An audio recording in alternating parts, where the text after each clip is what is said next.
আসসালামু আলাইকুম। সবাইকে শুভেচ্ছা জানিয়ে শুরু করছি আজকের নিউজ। দক্ষিণ এশিয়ার সর্ববৃহৎ বিমানবন্দর হচ্ছে বাংলাদেশে।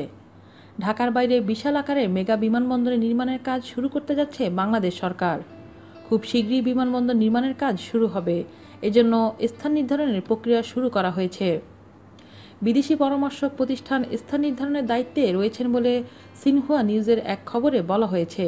পরিকল্পনামন্ত্রী হ ম মুস্তফা কামাল এর আগে জানিয়েছেন, আমরা এমন এক ধরনের বিমানবন্দর নির্মাণ করতে যাচ্ছি যার কাঠামো হবে দক্ষিণ এশিয়ার মধ্যে অন্যতম। সরকার নতুন বিমানবন্দর নির্মাণ করবে। পদ্মা নদীর তীরে কোনো এক স্থানে নির্মিত ওই বিমানবন্দরে A380 বিমান উড্ডয়ন ও অবতরণের সুবিধা থাকবে। জায়গা নির্ধারণ ও পরিকল্পনার জন্য গত বছরের সেপ্টেম্বরে জাপানি একটি প্রতিষ্ঠানের সঙ্গে এ ব্যাপারে 120 কোটি টাকার একটি চুক্তিও করা হয়েছে। জাতির জনক বঙ্গবন্ধু শেখ মুজিবুর রহমানের নামে নামকরণ করা হবে ওই বিমানবন্দরের। বিমান ও পর্যটন মন্ত্রী রাশেদ খান মেনন বলেন, চলতি মাসের মধ্যেই জাতির জনক বঙ্গবন্ধু শেখ মুজিবুর রহমান বিমানবন্দর নির্মাণের খসড়া কাজগুলো শেষ করা হবে। বুধবার সাংবাদিকদের সঙ্গে আলাপকালে তিনি এসব কথা বলেন। এক্ষেত্রে স্থান নির্ধারণের জন্য বাংলাদেশ সরকার 3টি জায়গা পছন্দ করেছেন। তার মধ্যে 2টি স্থান ঢাকার নিকটবর্তী জেলা এবং অন্যটি ঢাকা থেকে কিছুটা দূরে। আজ এ পর্যন্তই।